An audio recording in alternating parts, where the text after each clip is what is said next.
Show. Joining me now, Roger Stone, Republican political consultant, editor of StoneZone.com, author of The Clintons' War on Women. Hey, Roger. Steve, how are you? I am fine, my friend. All right, first and foremost, what's going to happen tonight? Does Trump put it away tonight as much as he could, possibly mathematically put it away? I think the weather report is Trump NATO. I think you're looking at big Trump margins in Pennsylvania and Delaware and Maryland, over 50% in all cases. Trump's never stronger as he moves closer and closer, not only to 1237, but a contest with Hillary Clinton. It's interesting. I got Boone Pickens to tell me, not that I'm so great, to tell me that, he's talked to him about oil. We know he's talked to other people. So does that surprise you at all? No, not really. Donald Trump has access to some of the great business and industrial minds in the country. And he's a very loquacious guy, as you know. He likes the give and take, and he likes the socializing. Although I think he'd rather be with a group of cab drivers than with a bunch of Wall Street bankers. But he's got access to some of the greatest minds in the country. Let me ask you about, there's a report that Paul Manafort, that Trump is already, as it says here, fed up with him. Is that true as far as you know? No, as far as I know, that appears to be the leak of someone who may have had more power in the campaign prior to a professional arriving. Would that be Corey Lewandowski? Well, it could be Louis Korendowski. I don't care who it is. The point is that Paul Manafort is focused on getting 1,237 delegates for Donald Trump. Trump runs his own campaign. Corey's right about that. Trump is his own man. Trump marches to his own drummer. He is sometimes idiosyncratic. Sometimes he surprises you. He thinks outside the box. You never know what he might do, and that unpredictability is what I'd like to see, frankly, in our foreign policy and our other policies around the globe, so we could get our trade partners under control and get a good deal for America.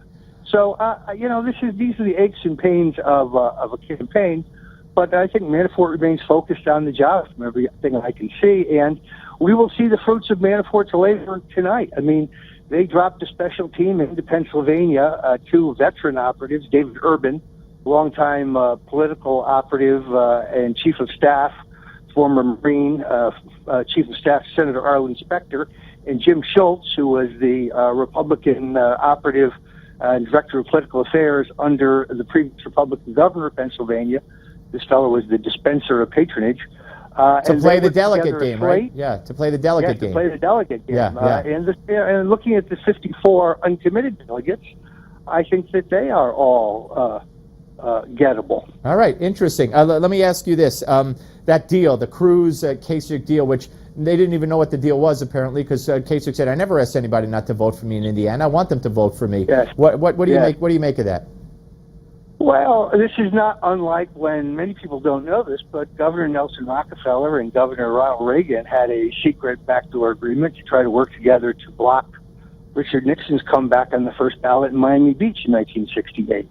It was conducted through F. Clifton White and Len Hall, so it was never conducted face-to-face, but this has happened before. What this underlines to everybody, I think, is that Ted Cruz is the establishment candidate. Yeah, well, he's got... Ted Cruz is prepared to make common cause with the most liberal candidate for president in order to block Donald Trump on behalf of the Wall Street interests. It's not surprising. Ted's career has been financed by Wall Street and big oil. So when Rudy Giuliani says that Kasich or Condoleezza Rice would make a good VP for Donald Trump, no way Kasich? I'm not saying anything of the kind. I wouldn't even presume to think where Donald Trump's mind is on this. I really don't. I have said that from a political point of view, without passing judgment on the advisability of selecting them, right. It is tantalizing that one is from Florida, Marco Rubio is from Florida, John Kasich is from Ohio. Yep. Two absolutely pivotal and required states. All right, let me ask you. You were the subject of a fundraising email from the Cruz campaign. Were they accusing you of threatening violence in Cleveland and saying, please send us money? Yeah, anybody who will look at the entire context of my remarks knows that I did not advocate violence. In fact, I have been a proponent for a peaceful, nonviolent mass rally, march, and demonstration in Cleveland, the Stop the Steal rally. Never advocated violence. Violence would be blamed on Donald Trump and would be used by the left against us. Therefore, I'm saying if you're a Trump supporter and you're in Cleveland, ignore the provocations of the Soros-funded, agitators that are going to be there trying to provoke and incite violence, so it can be unfairly blamed on Trump. So what do you make? What do you make of the Cruz fundraising letter? I think it's crude. I mean, this is typical.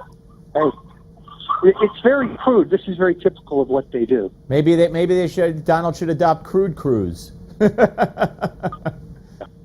In any event, look, Ted Cruz has got a giant problem. We only got 30 seconds, Roger, and I appreciate it. But quickly, you heard Pickens say that Hillary will not get the nomination. 10 seconds. Do you agree with that? Wishful thinking on his part. Yeah.